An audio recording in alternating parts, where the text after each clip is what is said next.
All right, everyone, so I'm going to show you how to annotate Jabberwocky, especially when looking for the gist to understand what is happening in stories that uses language we may not understand. So let's start off with "'Twas brillig." I'm looking for the gist in my first strategy, so I'm gonna assume that "'twas" it sounds like the beginning of the story. It reminds me of Once Upon a Time or "'Twas the Night Before Christmas."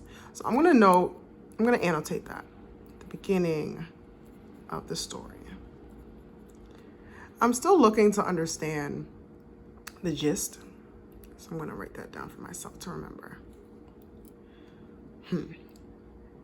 So the words "did," "in," and "were" are words that are familiar to me. They can help me understand what the other words that I don't understand. Using my envisioning skills, I can kind of figure them out. So let's go back. Brillig sounds to me more like a time or season. So like the "'twas the night before Christmas," maybe brillig is a time. Maybe it's like a setting or season. I'm going to annotate that. "'Twas brillig and the slithy toves did gyre and gimble in the wave." Slithy toves sound more like a thing. Maybe an animal or a creature. So I'm gonna annotate that. Thing or creature. So let's go on to the next line. Gyre and gimble, they sound like words that are like an action or a verb. Something that is moving. So let's circle that. I'm gonna square that and put that. Gyre and gimble are more like movement words to me.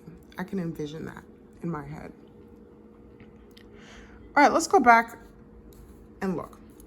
"'Twas brillig and the slithy toves did gyre and gimble in the wave."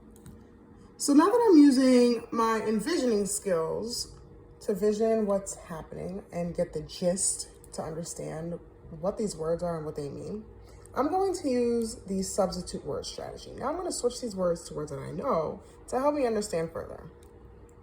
"Oh, mimsy were the burgroves." Mimsy sounds to me like flimsy, so let's replace that with flimsy. Let's see how that works.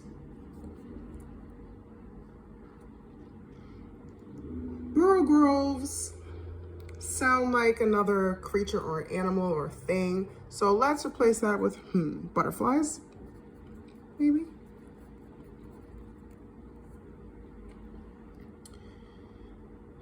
And that's just the first stanza. 1, 2, 3, 4, 5.